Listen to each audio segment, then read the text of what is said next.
I think I've always been a teacher. As long as I could remember, I've enjoyed sharing things I've learned with friends and family. From Legos to cycling and climbing and music and technology, I love discussing these things with others. And having somehow become a habitual sharer and explainer, and now a teacher with a decade of experience in post-secondary ed, I've learned to develop some skills in delivery. However, mastering the dramatic pause during a lecture can only take you so far. I soon realized that if I wanted to forge a real career in education, I needed to put practice and pedagogy behind passion and pursue some higher education goals myself. I began looking at my AR project through the lens of establishing outcomes within collegiate academics. I thought focusing on outcomes seemed like a great first step in curricular review. However, as I dug into the literature, I found that the idea of collegiate outcomes was simply too big and too broad to cover within my project. After talking with both critical friends and family, I realized that regardless of topic, a major concern in post-secondary education is engagement. Reviewing the literature on engagement, I began to find a wealth of exciting papers.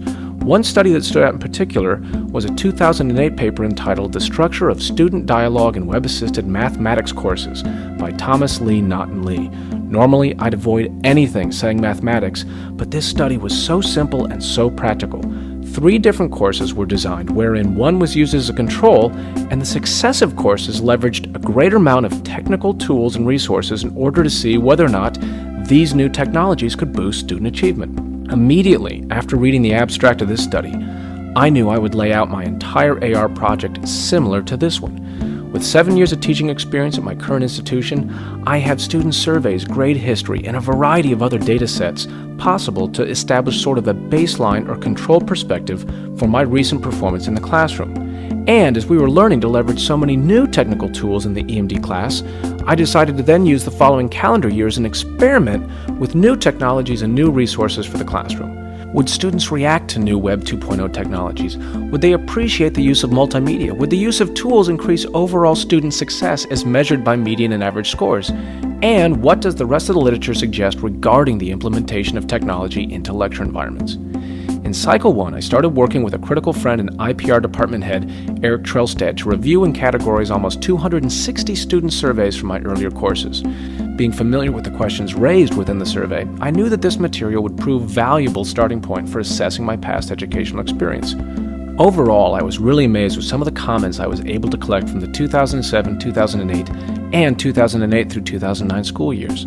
While I had some positive responses regarding overall delivery and student interest, students commented quite often that I kept class late and sometimes didn't arrive on time. What really struck me is how often these comments about common, everyday classroom conduct were incredibly important.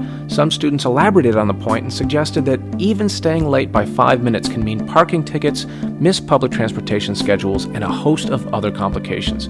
This was really eye-opening for me, and I began to understand a much more holistic level how my students' expectations sometimes conflicted with my own. It is not simply enough to foster a dynamic or exciting classroom environment. While these things are important, they must be done within a safe and controlled environment that does not harm the other aspects of a student's life. Students also said I did not follow the syllabus sometimes and they wanted more personal feedback. Again, these concerns, while analog in nature, were important to see and refer to the value of establishing expectations and keeping them. Guidelines and feedback are critical motivators for success as they help students understand where benchmarks will be set. And finally, without even being prompted, quite a few students said, hey, we'd love something hands-on, we'd like to share more media and outside resources for us to use, and please don't use texts, we're a digital generation. Obviously, these students were already looking for greater media resources and opportunities to engage on a more technical level. However, post-Cycle 2, I now realize to some degree that this is easier said than done. Throughout my second cycle, I was able to incorporate quite a few of the technologies that we had all discussed throughout the EMDT program. ScreenFlow, streaming, SlideRocket, iGoogle, RSS feeds, iChat, Twitter, Delicious, WordPress. I implemented them all throughout the winter and spring 2010 quarters. Almost daily, I was bringing new resources into my classroom that I had literally discovered the night before in a WIMBA session. All of these tools ultimately proved valuable, and in many ways, the efforts paid off when I reviewed the most recent surveys. Students immediately had comments that said, websites that Scott used were great, lots of cool web resources, great use of multimedia, great visuals. Clearly, this technology and the resources were impacting my students. But also, they said feedback was useful. This semester, I worked hard to provide timely feedback for class assignments using the idea of rubrics, which was helped and fostered through EMDT. With a slew of new rubrics, I was able to provide more focused and more efficient feedback. I also incorporated the idea of rationales and deliverables with each assignment, just like our FSO model. By pre-framing exactly what was to be expected with an assignment, I found that students would perform to a higher level as their perceptions for the lesson matched my expectations. All things considered, though, despite the clear and obvious positive comments coming back from the added multimedia content, I did not see a measurable or significant increase in overall student scores. But per an element we've discussed this entire year and the research from my literature, I had to remind myself that it is about the implementation and how you do it, not just the inclusion of technology that makes it effective. Simply throwing some new resource into the curricula does not guarantee any direct increase in student achievement. But then, in the middle of my second cycle, a very unique opportunity arose. I had the chance to take a group of 17 students to this year's South by Southwest Music Conference as part of a 4-credit off-campus studies course. I had a lot of trepidation and a variety of conflicting goals.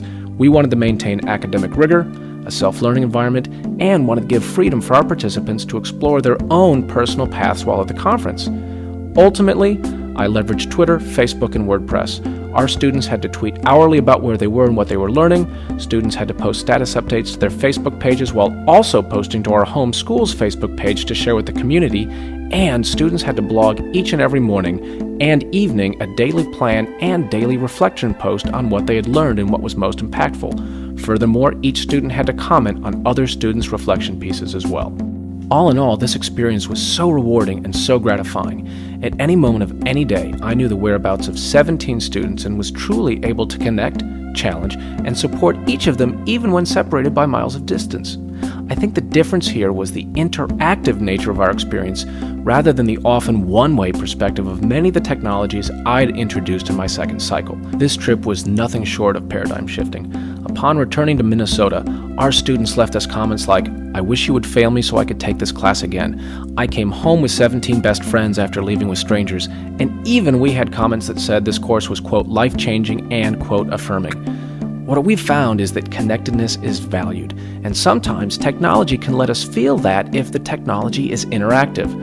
In a 2009 paper, Slagter von Tryon described this phenomenon as e-mediacy. Technology can bring us together, allowing a constant back and forth through the learning process. Furthermore, the media production nature of this course really focused a concentrated synthesis of material as the students created content which expressed all that they were experiencing. In a 2008 paper, Devlin, Farood, and Anderson reiterated this point and explained that it is the active engagement and peer-to-peer interaction that can be facilitated with Web 2.0 and not just the technology itself that contributes to higher student engagement and academic success. Looking back, my own personal growth and learning has been tremendous. When I look at how I structured courses a year ago and how I'm now approaching instruction, the perspectives are worlds apart. In one new class, my students were launching WordPress sites on the second day of class. Furthermore, mirroring Joe Bastillos and other FSO instructors, instead of just having students reference an online database like Delicious, I'm now creating assignments where students are contributing to that site, adding their own new tools and strategies. Again, instead of passively reading, my students are now adding, they're doing. And unlike an opinion paper, teamwork, trust, and self-confidence all come when students are collaborating and working together. While this reality wasn't immediately apparent to me, it became strikingly obvious through the EMDT course progression. Filmmaking, digital animation, song development, and any other manner of media production demands point of view and idea synthesis in order to create media content.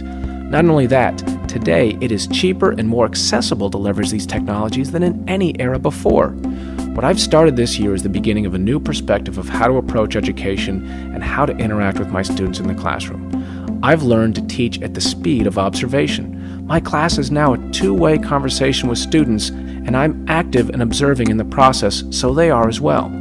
I believe it was Beth Strudgeon was the first person to help me realize the simple yet powerful idea that learning and teaching are two distinct activities.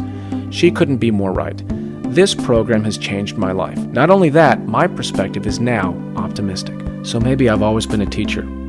Well, this year I started learning how to be a teacher and how to acknowledge that the process isn't one-sided. By creating constructivist activities, wherein students are challenged to create their own media content, I am able to really put student aptitude to the test, not just student memorization. Through action research, and with the support of this tremendous team of faculty and classmates, I finally have some ideas as how to do just that from now on. Thank you.